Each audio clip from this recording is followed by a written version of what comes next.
네, 상과 오직 성경 2번입니다. 지난주에 질문 주신 분이 계세요. 엄기훈 집사님이 적용을 위한 질문 1번을 한 번 더 요약해서 이야기해 달라고 하셨어요.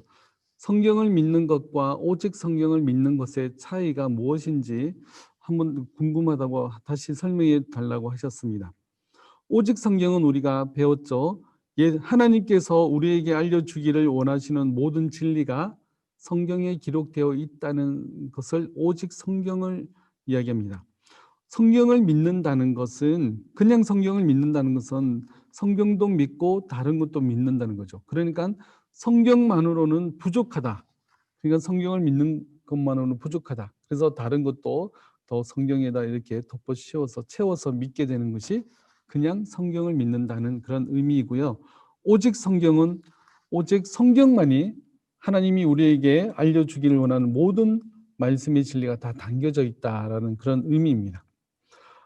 그러니까 성경도 믿고 다른 것도 믿는 것, 이것은 대부분 이단들이 하는 그런 모습들입니다. 그렇기 때문에 우리는 오직 성경을 믿습니다라고 고백합니다. 하나님이 가장 싫어하시는 밥이 뭔지 아세요? 네, 비빔밥입니다. 비빔밥. 막 섞여가지고 이거 저거 넣어서 섞는 거. 네. 하나님이 가장 싫어하시는 면은 뭘까요? 짬뽕입니다.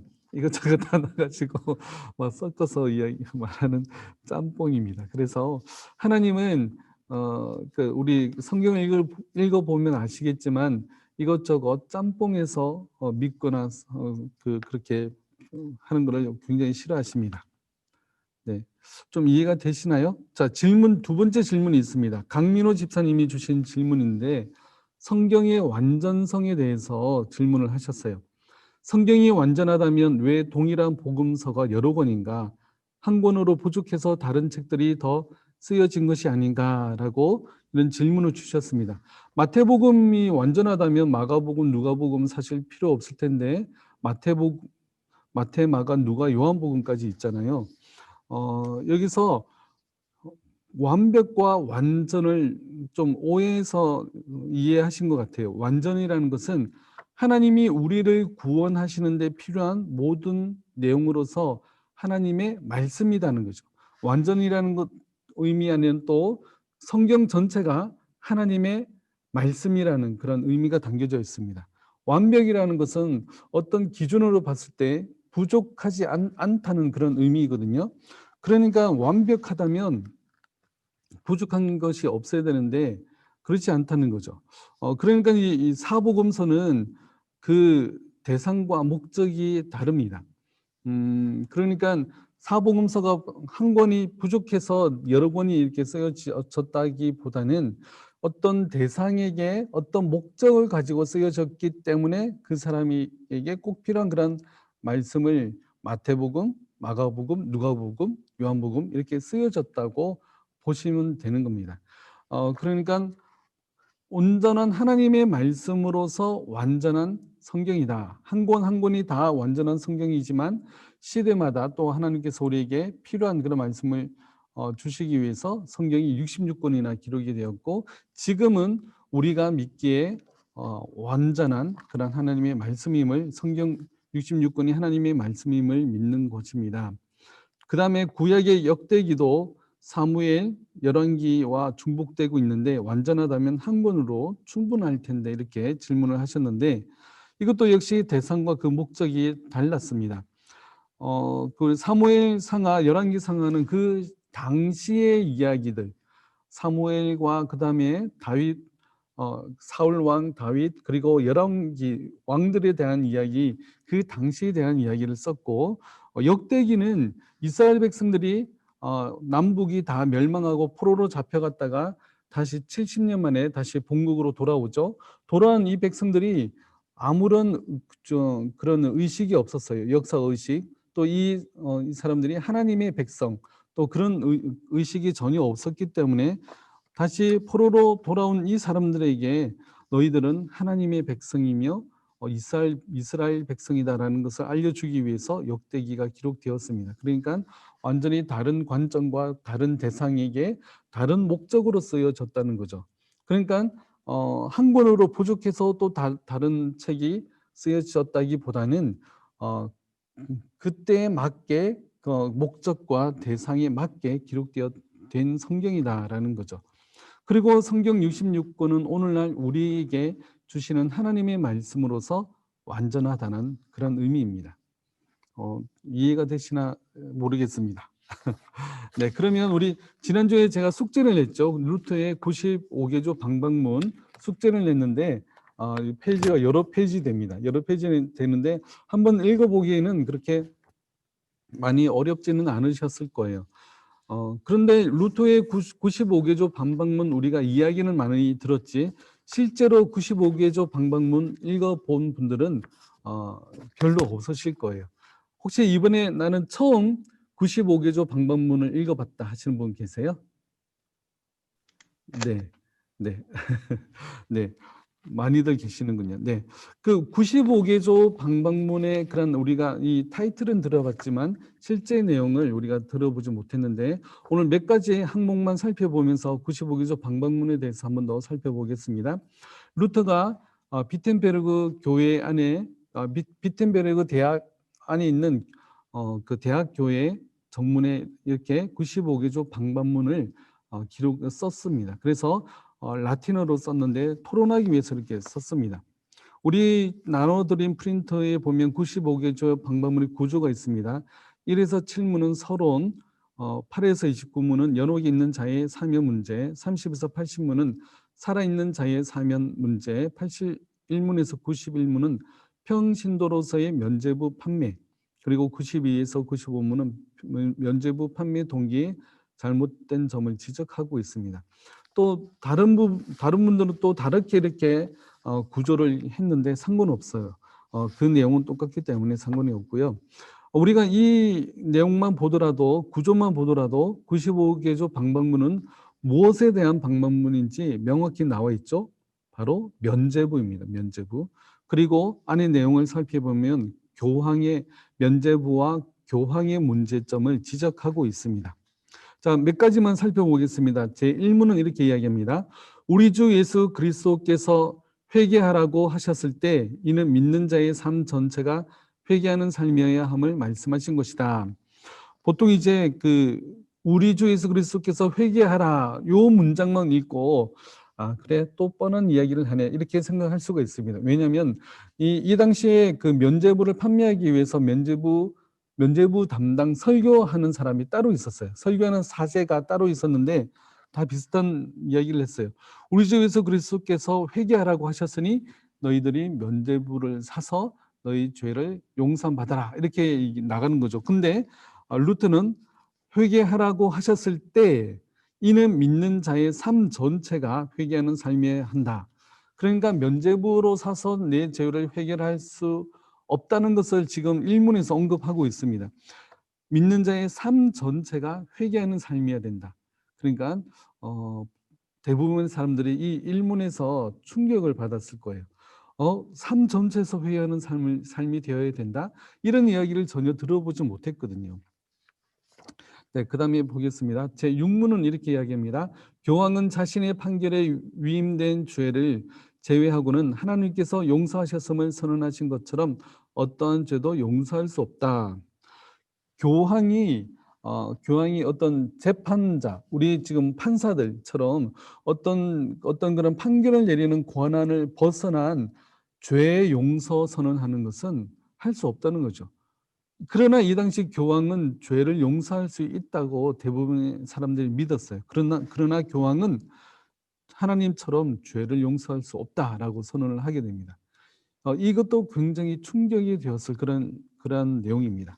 그 다음에 8문을 보면요. 속죄의 법은 살아있는 사람에게만 부과되는 것이다. 그 법에 따라 죽은 자의 죄가 사하여질 수 없다.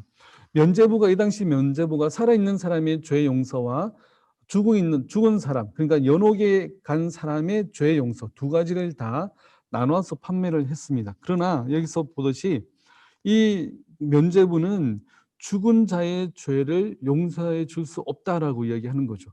그러니까 면죄부 판매하는 것이 걸림돌이 되게 되는 굉장한 그런 이제 문제가 되는 그런 항목이기도 합니다. 21문에는 이렇게 이야기합니다. 그러므로 인간이 교황의 면죄부를 통해 모든 형벌을 면하고 구원을 받을 수 있다고 말하는 면죄부 설교자들은 잘못을 범하고 있다. 그 면죄부 설교자들이 있다고 그랬죠. 그 면죄부 판매를 높이기 위해서 이렇게 면죄부 판매를 위한 설교자들이 따로 있었습니다. 그러나 교황의 그 면죄부를 통해서 죄를 용서받고 구원받을 수 없다라고 선언하고 있습니다. 27문에는 돈이 연복에 짤랑하고 떨어지는 순간 영혼이 연옥으로부터 풀려난다고 말하는 이들은 단지 인간적인 교리를 가르치는 것이다. 이 당시 그 유명한 그 설교 내용이 돈이 연복에 짤랑하고 떨어지는 순간 그 소리를 듣고 연옥이 있는 영혼이 풀려나서 천국으로 간다. 이런 설교들을 많이 했어요. 지금으로 보면 얼토당토 않는 내용이지만 그 당시에는 대부분의 사람들이 이것을 믿었던 거죠. 그러나 이제 그 연복의 돈이 짤랑하는 그 소리는 아무 효과를 낼 수 없다라고 지금 이야기를 하고 있습니다. 32문을 보면요. 면죄부를 산 것 때문에 자신의 구원이 확실하다고 믿는 이들은 그들의 교사들과 더불어 영원한 저주를 받을 것이다. 면죄부를 사서 내가 내 죄를 용서함 받고 구원을 받을 수 있다고 확신하는 그러한 교사들과 또 그렇게 믿는 사람들은 저주를 받을 것이다. 굉장히 강한 표현이죠. 면죄부 산 사람을 저주하고 있는 그런 내용입니다. 그 다음에 36문, 진정으로 회개하는 그리스도인은 면죄부 없이도 죄와 벌로부터 완전한 사함을 받을 수 있다. 그렇죠. 우리는 예수 그리스도를 믿음으로 말미암아 우리의 모든 죄를 사함받고 우리가 구원받을 수 있습니다. 그러나 이 당시는 대부분이 면죄부 판매로 말미암아 죄를 용서함 받는다고 생각을 했던 거죠. 그 다음에 52문, 비록 면죄부 담당 주교나 교황이라 할지라도 자기 영혼의 안전을 위해 면죄부에 의한 구원을 믿는 것은 헛된 일이다. 네, 그 자기 영혼의 구원의 안전을 위해서 그러니까 면죄부를 믿는 것은 헛된 일임을 잘 말해주고 있습니다. 그 다음에 76문, 우리의 주장은 교황의 면죄부는 아무리 하찮은 죄라도 사할 수 없다는 것이다. 교황의 면죄부는 아무리 작은 죄라도 면죄부로서는 죄를 용서받을 수 없다라고 분명하게 이야기를 하고 있습니다. 자, 그 다음에 83문에 이미 구원받은 이를 위한 기도하는 것은 부당한 것인데 왜 죽은 자의 장례 미사나 기념 미사는 계속되는가? 그리고 왜 교황은 그러한 이유에서 바쳐진 기부금을 돌려주지도 않고 이의 취소를 허락하지도 않는가? 이미 구속받은 이를 위해서 기도하는 것은 부당한 것인데 왜 그들을 위한 미사나 기념 미사는 계속되어지는가? 우리가 여기에서 우리가 생각해 볼 만한 문제가 뭐냐면요. 바로 추도 예배입니다. 추도 예배. 우리 교회에서도 많은 분들이 추도 예배를 드리고 있는데 사실 예배의 개념이 뭐죠? 예배는 우리가 하나님의 이름을 높여드리고 하나님께 경배하는 모든 행위가 예배입니다. 그런데 추도 예배라는 것은 죽은 자를 기념하는 예배. 이것은 우리가 이런 로마 카톨릭 혹은 천주교에서 이제 따라오게 된 그런 개념이 지금 우리 가운데 있는 추도 예배입니다. 사실 죽은 자를 위해서 기도하거나 예배하는 것은 잘못된 겁니다. 잘못된 건데 추도 예배를 통해서 우리가 하나님께 영광을 돌리는 의미에서의 추도 예배는 우리가 할 수는 있는데 그러니까 추도 예배를 통해서 하나님께서 우리에게 이런 어머님, 아버님, 우리에게 이런 그 부모님을 주셔서 우리가 지금까지 하나님을 믿고 하나님의 은혜 가운데 거하게 하심에 감사하는 그런 하나님께 감사와 하나님께 영광을 돌리는 예배가 되어지면 괜찮은데 추도 예배가 단지 그 사람을 기념하기 위한 예배가 된다면 우리가 그것은 조심해야 되고 우리가 하여튼 실수하기 쉽고 조심해야 됩니다. 그래서 우리 교회에서는 추도 예배는 일주기 때 한 번만 하시는 것을 권면해 드리고 있습니다. 그래서 사람을 위한 추도 예배가 되지 아니하도록 우리가 조심해야 됩니다. 그래서 이 추도 예배가 사실 우리 이런 이제 로마 카톨릭의 그런 배경으로 이렇게 오게 되었다. 그런 이제 것을 한번 생각해 볼 수가 있겠습니다. 87문 이미 전적인 회개를 통해 완전한 구속과 축복을 받은 이들에게 교황은 또 무엇을 용서하고 무엇을 축복하겠다는 것인가? 그죠? 교황에 대해서 완전히 전면적으로 이제 대드는 그런 말이 되겠습니다. 그다음에 93문 그리스도인들은 머리이신 그리스도만을 형벌, 죽음 그리고 지옥을 거치면서라도 부지런히 따르도록 격려받아야 된다. 그러니까 그리스도인들은 오직 머리이신 예수 그리스도만을 따르고 쫓아야 됨을 이야기해 주고 있습니다. 그래서 이 루터의 95개조 방법문은 이 당시 굉장히 충격적인 그런 내용이었습니다.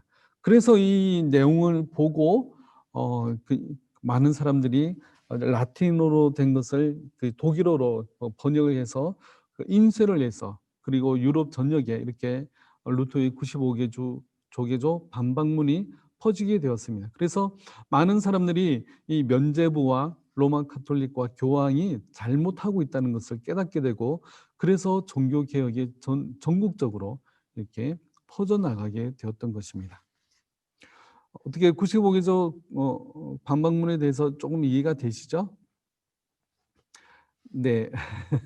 자, 그러면 오늘 책을 보면서 다시 우리가 공부를 해보도록 하겠습니다. 자, 종교개혁 5대 솔라 제3과입니다. 오직 성경. 네, 오직 성경. 자, 24쪽에 보시면 네. 요절이 있습니다. 주의 말씀은 내 발의 등이요 내 길의 빛이니이다. 자, 여는 이야기가 있습니다. 우리 주변에 소위 직통 계시를 따르다가 낭패를 본 사람들이 많습니다. 그런 일을 직접 경험했거나 들은 적이 있으면 말해 봅시다. 네, 우리 그러면 25쪽 내용 살피기 우리 들어가겠습니다. 자, 하나님은 기록된 성경을 통해 말씀하십니다. 1번 하나님께서는 성경을 통해서 자기 백성에게 말씀하십니다. 하나님께서 하나님의 자기 계시를 통해서 우리에게 말씀하시는데 하나님은 우리가 먼저 하나님을 찾아서 하나님이 찾아진 것이 아니라 하나님이 먼저 우리에게 자신을 알려주신 것이죠. 그것이 바로 성경입니다. 그 다음에 보면 성경이 완성되기 전에는 꿈이나 환상 등을 통해서 말씀하셨지만 성경이 완성된 후에는 성경을 통해서 말씀하십니다. 자, 그 성경 66권이 완성되기 전에는 하나님께서 꿈이나 환상을 통해서 직접적으로 말씀하셨어요. 그래서 선지자를 통해서 이스라엘 백성들에게 하나님의 말씀을 전하셨고 또 제자들을 통해서 또 하나님께서 편지나 이런 것들을 통해서 또 하나님의 말씀을 전하셨습니다. 그러나 이제 66권으로서 성경이 이제 완성되었습니다. 성경이 이제 완결되었기 때문에 더 이상 하나님께서 직접적인 계시를 주시지 않습니다. 그런데 우리 주변에 어떤 사람이 내가 직접적인 하나님의 음성과 계시를 들었어 라고 이야기하면서 그런 주장하는 사람들은 다 잘못된 것이고 이단으로 빠지기가 쉽습니다. 이단들이 다 그러죠. 지금 내가 하나님의 음성을 들었다. 내가 예수 그리스도의 대리자로 이 땅에 왔다라고 이야기하면서 얘기하는데 다 잘못된 것입니다. 1번 마지막 단락을 보면 하나님을 아는 가장 분명한 방법은 성경을 통해서입니다. 우리가 하나님을 아는 가장 분명한 방법은 성경입니다. 그래서 하나님께서는 이 66권의 말씀을 우리에게 주셨습니다. 2번 종교개혁 시대에 과격한 개혁을 주장하던 제세례파 등 신비주의자들은 내면의 빛을 통해 직접 계시를 깨달을 수 있다고 믿었습니다. 이 종교개혁 시대에도 이 과격한 개혁을 주장하는 사람들이 있었습니다. 바로 이 제세례파라는 그런 사람들인데 이 사람들은 이제 내면의 빛, 그러니까 성령의 그런 음성을 통해서 직접적인 계시를 듣고 깨달을 수 있다고 이야기하는 거죠. 그러니까 성경 66권을 믿는 사람은 퇴보한 사람이다. 직접적인 그런 계시를 받는 우리들이야말로 앞선 그런 이제 사람들이다라고 주장하게 된 겁니다. 이 제세례파는 무엇을 주장했냐면 크게 5가지입니다. 유아 세례를 거부했습니다. 제세례파라는 말 단어 자체가 세례를 다시 준다는 의미거든요. 그러니까 유아 세례는 자신의 신앙을 고백해서 받은 세례가 아니기 때문에 유아 세례는 잘못된 것이다라고 얘기를 합니다. 오늘날 우리가 유아 세례를 주죠. 우리 교회도 유아 세례를 주고 많은 교회가 유아 세례를 주는데 그 의미가 뭐죠? 구약에서 난 지 8일 만에 할례를 시행했잖아요. 그런 의미에서 하나님의 백성, 하나님의 가족이라는 의미에서 유아 세례를 주게 됩니다. 그리고 유아 세례를 받은 아이는 부모와 또 공동체에서 함께 기도하며 또 믿음으로 양육할 것을 다짐하는 의미에서 우리가 유아 세례를 줍니다. 그래서 유아 세례를 우리는 유효하게 봅니다. 그러나 이 제세례파는 자신의 신앙으로 고백하지 않았기 때문에 유아 세례를 거부하는 거죠. 그래서 다시 유아 세례를 받은 사람이 자기의 신앙으로 다시 신앙을 고백할 때 우리는 입교라는 것을 하게 되죠. 그러나 제세례파는 그런 것을 이제 거부했습니다. 두 번째, 회개하지 않는 자는 교회에서 추방했습니다. 굉장히 과격하죠. 세 번째, 예배와 신학과 교회 행정은 초대 교회의 형태로 돌아가야 된다. 사실 교회의 행정은 계속해서 발전하고 성장하고 발전할 수 있는데 신학도 시간이 흐를수록 더 정립되고 발달할 수 있고 예배도 더 이렇게 우리가 예배 순수라든지 이런 것들이 더 이제 정립되는 될 수 있는데 무조건 초대교회요. 무조건 초대교회로 돌아가야 된다라고 얘기를 했던 거죠. 네 번째, 교회와 세속 국가 정부가 분리되어야 된다. 다섯 번째, 신자의 정치 참여와 군 입대를 거부해야 된다. 우리 군입대 거부하는 이단이 있죠. 그런 것과 비슷한 거예요. 그러니까 이 제세례파는 굉장히 과격한 사람들이었고, 그리고 내면의 빛을 통해서 성경 66권 외에 하나님의 음성을 통해서 그들은 이제 그 하나님의 계시를 들을 수 있다고 이야기를 했던 거죠. 그래서 제세례파는 이렇게 잘못된 이야기를 하고 있습니다. 제가 청년일 때 그런 이제 선교단체 중 한 선교단체는 이단이 아니고 그래도 이제 복음주의 선교단체인데 그 선교단체에서는 그 성령의 그런 음성을 매일매일 들어야 된다고 성령의 음성을 듣는 훈련들을 많이 했어요. 그래서 하나님 오늘은 어떤 색깔의 옷을 입고 나갈까요? 그래서 하나님이 어떤 색깔 입으라 그러면 이제 뭐 빨간색 옷을 입고 아니면 흰색 옷을 입고 나가고 그리고 오늘은 어떤 방향으로 가야 될까요? 그래서 저쪽 동쪽으로 가라. 그 음성을 들으면 동쪽으로 가고 그랬던 선교 단체가 있습니다. 다 이런 어찌 보면 그 좀 잘못된 그런 신앙의 형태로 성장했던 모습들이 있습니다. 그다음에 3번, 성경을 통해서 하나님의 말씀을 듣기보다 환상이나 직접 계시를 추구한 사람들은 종교개혁 시대에 많은 문제를 일으켰습니다. 네. 그다음에 보면 성경 전체를 보지 못하고 부분을 강조하든지 문자적으로 강조하기 일쑤였습니다. 성경을 문자적으로만 해석해서 성경을 깨워 맞추게 하는 사람들이 많이 있죠. 신천지가 바로 대표적입니다. 그래서 성경을 문자적으로만 해석하고 또 성경을 한 구절만 따로 떼어서 해석하게 되면 많은 잘못된 일로 나갈 수가 있습니다.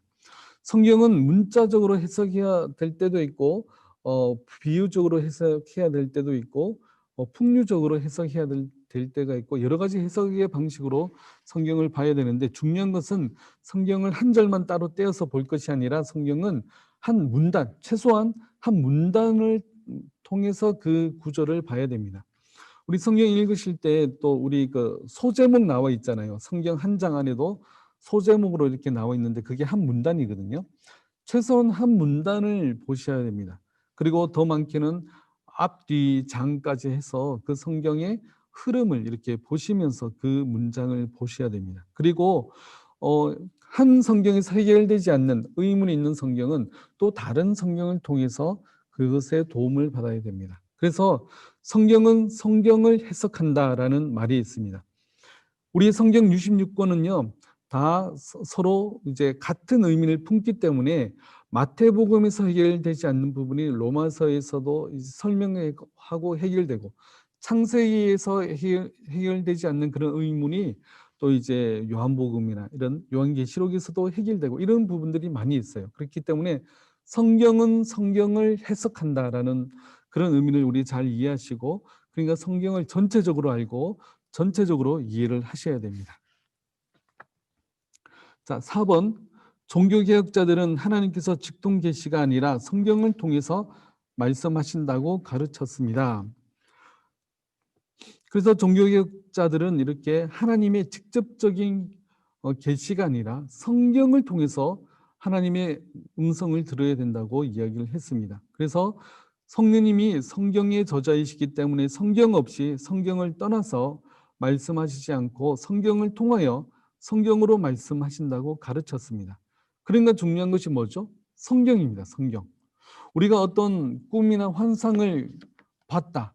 그러면 그런 모든 부분들도 성경으로 그것이 바른 것인가 점검을 해봐야 되는 것입니다.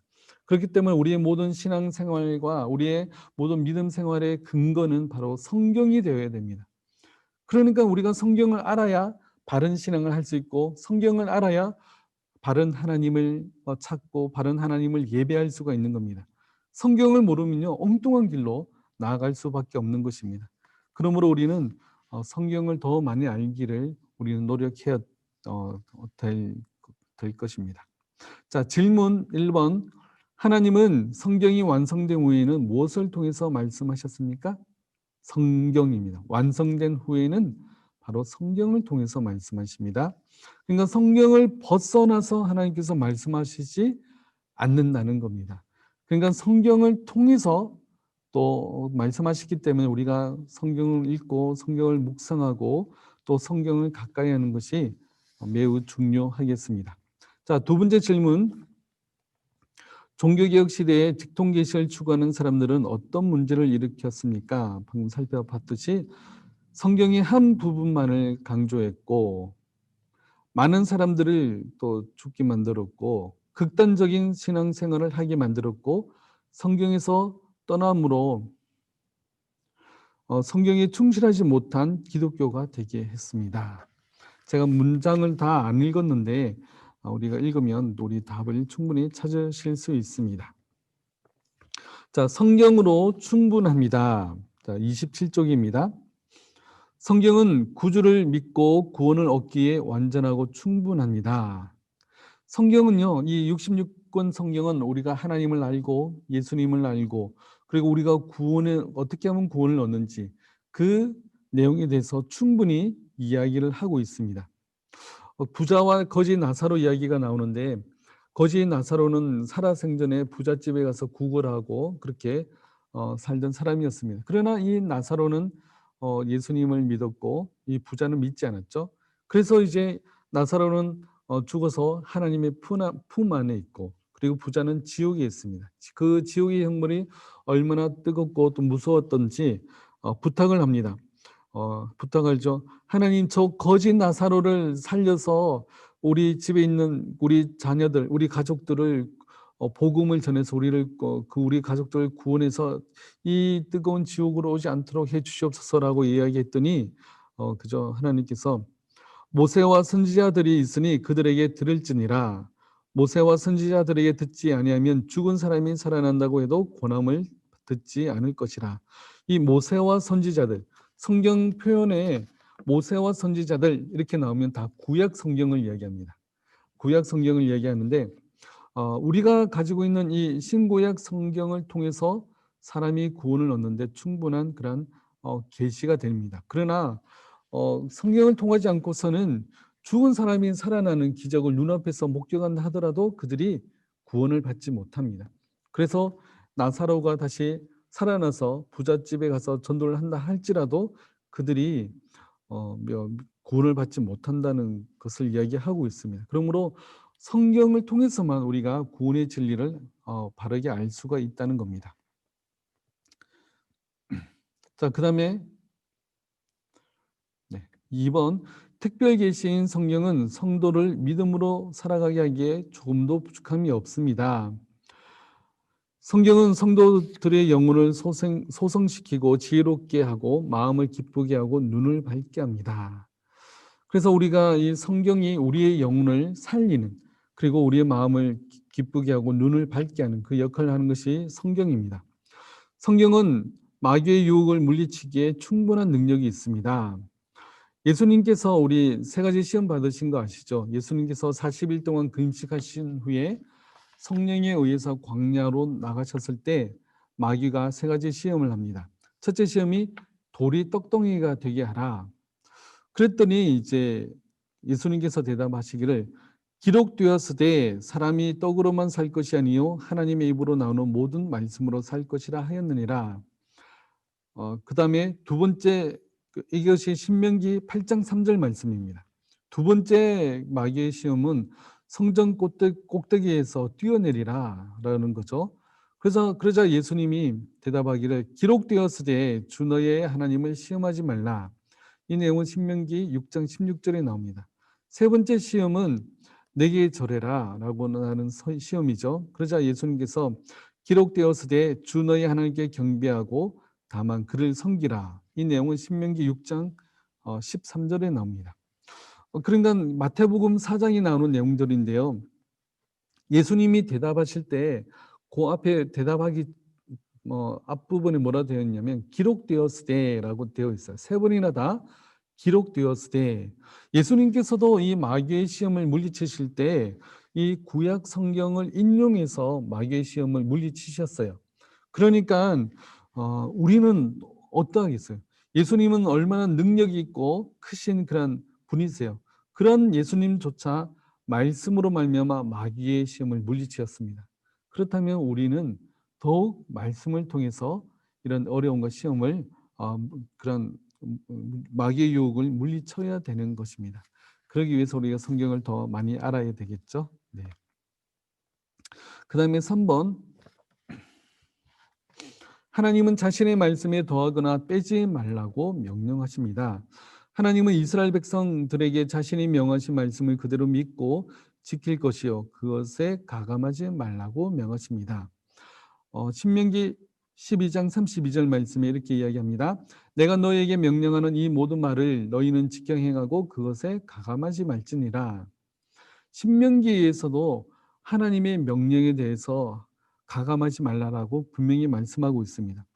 그 다음에 요한계시록에도 동일하게 나오는데 요한계시록 22장 18절에서 19절 말씀에 보면 내가 이 두루마리의 예언의 말씀을 듣는 모든 사람에게 증언하노니 만일 누구든지 이것들 외에 더하면 하나님이 이 두루마리에 기록된 재앙들을 그에게 더하실 것이요 만일 누구든지 이 두루마리의 예언의 말씀에서 제하여 버리면 하나님이 이 두루마리에 기록된 생명나무와 및 거룩한 성의 참여함을 제하여 버리시리라.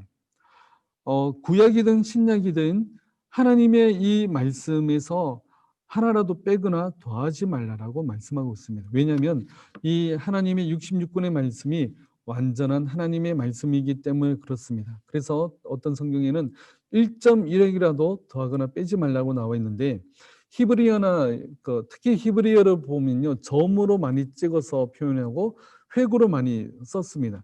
그래서 한 점이나 한 획을 빼버리거나 더하면 완전히 다른 의미가 되는데 우리나라 말에도 님이라는 단어에 옆에 짝대기 하나만 끄면 어떻게 되죠? 남이 됩니다. 남.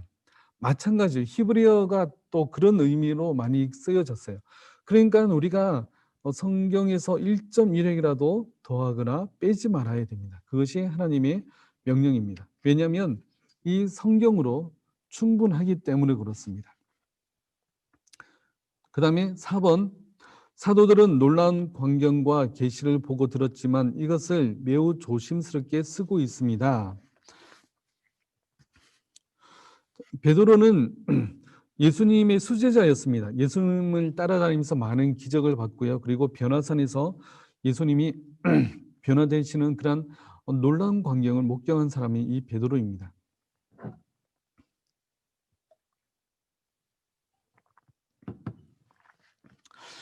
그런데 이 베드로조차도 눈으로 보고 귀로 들은 이 광경보다 더 확실한 예언이 기록된 하나님의 말씀이라고 했습니다. 그렇기 때문에 그렇게 놀라운 경험, 예수님을 3년 동안 쫓아다닌 이 수제자조차 자기가 봤던 그런 기적과 이적과 놀라운 그런 광경보다는 이 하나님의 말씀, 기록된 하나님의 말씀을 더 믿고 더 따라야 된다. 이것이 더 확실한 예언이다라고 이야기를 하고 있습니다.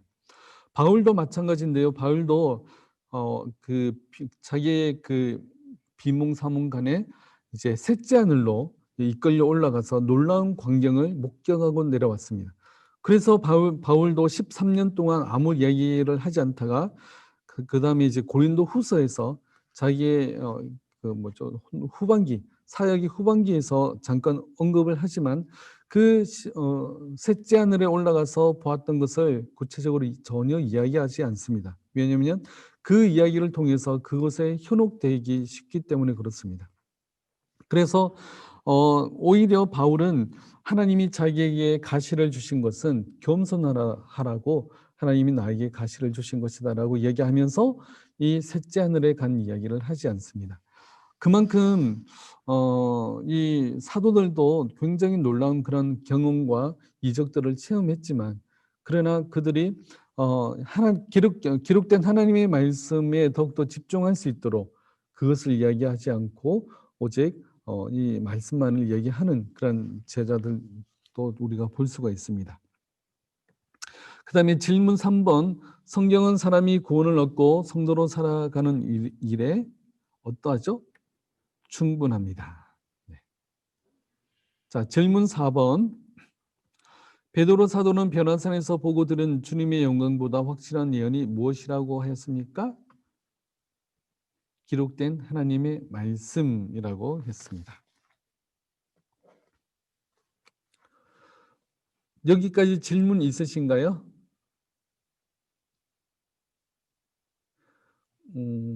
네.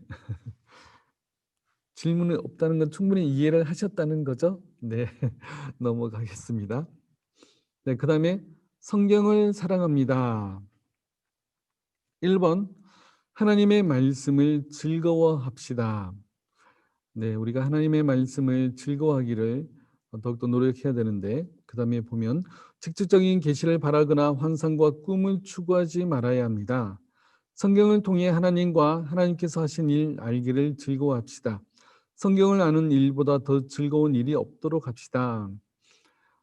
사실 우리가 성경을 가까이 하고 성경이 즐거워, 성경이 꿀보다 더 달아 하는 분들이 몇 분 안 계시죠? 네. 어, 그 이 성경이 우리 손에 주어지기까지 수많은 사람들이 피를 흘리고 수많은 사람들이 자기 전 인생을 다 투자하고 그리고 수백 명의 사람들, 수천 명의 사람들이 이 성경을 지키기 위해서 이 성경을 지켰습니다. 그래서 겨우 우리 손에 왔어요. 그런데 너무나 안타까운 것은 이 성경이 우리 집에서 먼지가 쌓여가고 주일날 예배드리기 위해서만 딱 들고 온다는 거죠. 하나님의 마음이 얼마나 아프실까 그런 생각이 듭니다. 저도 GBT라는 선교 단체에서 잠깐 있었는데 이 GBT라는 선교 단체는 성경을 번역하는 선교 단체입니다. 그래서 아직 성경이 없는 그런 자기 민족이나 부족들이 있어요. 그래서 그들에게 찾아가서 우선 글자가 없으면 글자를 만듭니다. 글자를 만드는데 보통 7, 8년이 걸리거든요. 그리고 신약 성경을 먼저 번역하는데 우선 마가복음이시어서 마가복음 먼저 번역을 많이 합니다. 그래서 신약 성경 전체 번역하는 데만 해도 15년이 더 걸립니다. 그러면 최소한 20년 넘게 몇 명의 선교사들이 투입돼서 그 성경을 번역을 해요. 그러니까 놀라운 일이죠. 그래서 그 무료로 인쇄해서 부족이나 그 사람들에게 다 나눠줍니다. 그리고 나서 안타까운 일이 뭐냐면 이 사람들이 성경을 처음 보잖아요. 그래서 성경을 신처럼 모셔놓고 그 성경을 한 번도 안 펴보고 모셔놓고 그렇게 절하고 뭐 그러는 거예요. 그래서 이 성경을 번역한 선교사님들의 마음이 얼마나 아프실까라는 생각이 드는데 하나님의 마음은 얼마나 아프실까? 우리가 지금 너무나 풍요롭게 집에 성경이 막 굴러다니는데도 이 성경을 보지 않잖아요. 하나님의 마음이 얼마나 아프실까? 우리가 한번 더 생각해 보면서 정말 우리의 영혼이 이 땅을 살면서 정말 우리 영혼을 위해서 또 우리가 이 땅을 믿음으로 또 신앙으로 올바른 길로 나아가고 살기 위해서 하나님께서 우리에게 이 말씀을 주셨습니다. 그렇기 때문에 우리가 환상이나 꿈을 쫓을 것이 아니라 바로 이 말씀을 더욱더 알기를 노력하고 또 즐거워해야 됩니다. 성경이 처음은 즐겁지 않죠. 그러나 성경을 보면 볼수록 성경의 의미가 다가오게 되고 더욱더 즐거워지게 됩니다. 그래서 성경을 속독으로 쭉 읽는 것도 중요하지만 성경을 한 문단 한 문단 이렇게 묵상해서 보는 것도 참으로 중요합니다. 그래서 우리가 매일 성경으로 우리 새벽 예배 드리잖아요. 또 우리 매일 성경을 책을 판매하고 있는데 꼭 매일 성경 구입하셔서 매일매일 한 문단씩 성경을 이렇게 보시기 바랍니다. 그래서 그냥 한번 문장을 한번 읽는 게 아니라 여러 번 읽고 오늘 나에게 주시는 하나님의 말씀이 무엇인가라고 좀 이렇게 막 글도 쓰고 메모도 하시면서 성경을 재미있게 보시기 바라겠습니다. 2번 하나님의 말씀으로 인도함을 받읍시다. 성경만으로 부족하다고 생각하면서 다른 곳에서 해결책을 찾으려는 것은 잘못된 자세입니다. 성경을 제쳐놓고 신비한 무엇을 찾아다니면 길을 잃게 되고 신앙이 비정상적인 모습을 띠게 됩니다. 네, 성경을 제쳐놓고 다른 것을 쫓아가면요, 분명히 문제가 생깁니다. 우리 또 지금은 좀 잠잠해졌지만 치유 집회가 또 한때 유행했었죠. 이 치유 집회를 쫓아다니는 사람들이 많이 있었습니다. 또 이제 어떤 유명한 목사님의 설교만 찾아서 보는 사람이 또 많이 있어요. 그러다 보니까 이 듣는 귀만 늘지 자기 실제 삶의 변화는 전혀 없었던 거죠. 우리가 한 말씀을 듣더라도 그 말씀을 기억하고 또 그 말씀을 내 삶에 적용하는 것이 중요합니다. 그렇기 때문에 우리가 성경 말씀을 듣고 그 말씀으로 말미암아 말씀이 나를 주장할 수 있도록 우리가 더욱더 겸손한 마음으로 또 말씀을 바라봐야 되고 나 자신을 말씀 앞에 자주 비춰야 됩니다. 그러니까 말씀을 자주 듣고 또 말씀을 자주 읽고 내 영혼이 말씀 앞에 자주 세워놔야 또 하나님의 말씀을 기억하고 또 하나님의 말씀으로 돌아오게 되는 겁니다. 또 우리 자녀들도 마찬가지고요. 제가 또 성경 관통이란 성경 공부를 할 때 이런 고민들을 했습니다. 우리 자녀들을 위해서 우리 현관문에도 성경 한 구절 크게 붙여놓고 화장실 앞에 문이나 벽에도 크게 성경 말씀을 붙여놓고 TV 옆에도 붙여놓고 이 자꾸 이제 하나님의 말씀에 아이들을 노출시켜야 이것이 하나님의 말씀이구나. 또 어느새 그 말씀이 아이들 머리에서 떠오르게 되고 그리고 이제 죄를 지을 자리에서 하나님의 말씀이 떠올라 죄를 짓지 않게 되기도 합니다. 그렇기 때문에 자주 하나님의 말씀에 비춰질 수 있도록 말씀을 자꾸 눈에 띄는데 많이 이렇게 붙여 놓으시고 또 우리도 마찬가지예요. 하나님의 말씀이 자꾸 눈에 보일 수 있도록 이렇게 붙여놓고 이렇게 읽고 넘어가고 이런 부분들이 필요합니다. 그래서 자꾸 나 자신을 또 우리 가족을 말씀 앞에 비춰질 수 있도록 또 말씀 앞에 노출할 수 있도록 해야 되는 겁니다. 자, 2번 문단 마지막 문단에 재밌는 이야기가 있죠. 드라마나 인터넷에 쏟는 시간의 절반만이라도 성경을 읽고 순종하는데 사용한다면 놀라운 지혜와 힘을 가지고 살아갈 수 있을 것입니다. 네, 어떤 분은요, 드라마를 연속해서 보세요. 한 7시 20분부터 요거 봤다가 그다음에 8시 20분 되면 또 저쪽으로 넘어갔다가 또 그 끝나면 이제 또 잠깐 뉴스 봤다가 또 9시 반에는 요거 봤다가 또 뭐 10시 반에 또 다른 거 보고 이렇게 끊임없이 드라마를 이렇게 보시는 분들이 간혹 계세요. 우리가 그 드라마 보는 시간의 절반만이라도 우리가 하나님의 말씀을 읽는다면 성경 박사가 되지 않을까. 네, 그래서 우리가 성경 읽는 시간에 조금 더 투자하고 또 우리가 성경을 더 알기를 노력해야 되겠습니다. 자, 3번. 하나님의 말씀을 들을 때 간절한 마음으로 들어야 합니다. 제게 말씀하소서 주의 종이 듣겠나이다 하는 마음으로 들어야 합니다. 네, 하나님의 말씀을 들을 때 우리가 집중해서 들어야 됩니다. 이 마귀는요, 사탄은 우리의 마음에서 이 하나님께 대한 마음을 뺏어가려고 항상 노리고 있습니다. 그래서 설교 시간만 되면 내가 졸리다, 잠이 온다. 하나님께서 사랑하시는 자에게 잠을 주시지만 예배 시간에 예배 시간에조차 이렇게 자라고 하시지는 않습니다.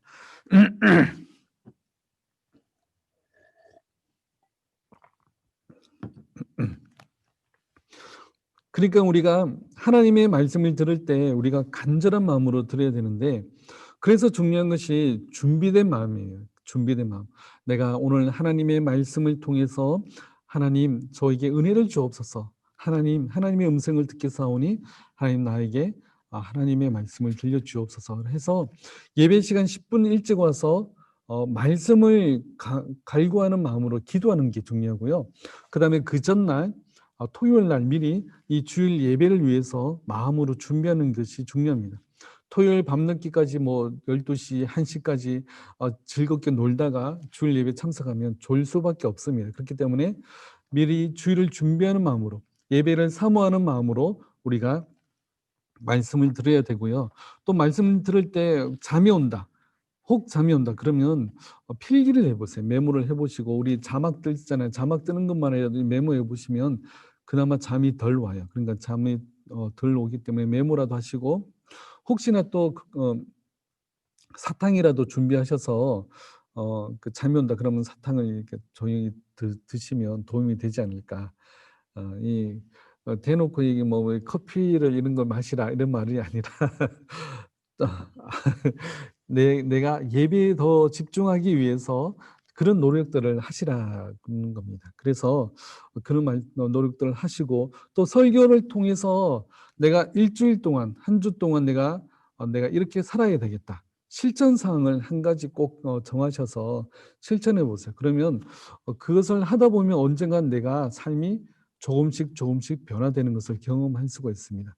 말씀을 한 귀로 듣고 그 예배당 그 뒤에 그죠? 그 3층 본당 문을 나오는 순간 다 잊어버린다. 이런 분들이 많이 계시는데 절대로 그런 마음은 하나님이 기뻐하시는 마음이 아닙니다. 그렇기 때문에 말씀을 들을 때 간절한 마음으로 집중해서 듣고, 또 실천 사항을 한두 가지 적어서 한 주 동안 실천하신다면 분명히 삶의 변화가 있으리라고 봅니다. 그래서 말씀을 이렇게 실천하면서 간절히 들으시는 여러분들 되시면 좋겠습니다. 적용을 위한 질문. 1번, 성경을 읽을 때 꿀송이처럼 달게 느껴집니까? 그렇지 않을 때 우리는 어떻게 해야 합니까? 네, 우리 앞에도 나와 있었듯이 꿀송이처럼 달게 느껴지지 못할 때가 많이 있죠. 그걸 위해서 더 말씀을 읽고 묵상하고 또 노력해야 됩니다. 또 기도하는 마음으로 하나님께 기도하고 말씀을 읽으면 더욱더 하나님께서 은혜 주시고 말씀을 깨닫게 해주십니다. 자, 2번, 요즘 설교를 들을 때 어떻게 듣고 있습니까? 설교 들을 때 내가 고쳐야 할 자세가 있으면 말해 봅시다. 네. 설교, 네, 좀 전에 이야기했듯이 집중해서 마음을 다해 설교를 들어야 되고, 그다음에 그 전날 미리 준비해야 되고, 뭐 여러 자세들이 필요합니다. 또 이제 그렇게 말씀을 사모하면 하나님께서 더욱더 큰 은혜를 주십니다. 그래서 말씀을 사모하고 또 설교에 집중해서 들으시는 저와 여러분들 되시길 바라겠습니다. 자, 과제가 있습니다. 과제는 사과 오직 그리스도 1번을 읽어 오시면 되겠습니다. 네, 그러면 제가 기도하고 마치겠습니다. 사랑의 하나님 감사합니다. 오늘도 이렇게 저희들 성경을 함께 공부할 수 있도록 인도하여 주심에 감사드립니다. 종교개혁자들이 가졌던 그 마음을 오늘날 우리도 가져서 우리가 바른 신앙을 하게 하여 주시고, 또 하나님을 바로 알고 바로 믿을 수 있도록 주님 도와주시옵소서. 오직 성경만이 하나님이 우리에게 주시는 완전한 말씀임을 기억하고 더욱더 성경을 사랑하고 또 성경을 읽고 묵상하며 또 하나님의 말씀 듣기를 즐거워할 수 있는 저희들 될 수 있도록 도와주시옵소서. 하나님의 말씀이 우리의 모든 신앙생활에 빛이 되어 주셔서 우리가 바른 길 가며 또 하나님이 기뻐하시는 일들을 할 수 있는 저희들 다 될 수 있도록 도와주시옵소서. 다음 시간까지 만날 때까지 주님 함께하여 주옵시며 예수님의 이름으로 기도드립니다. 아멘.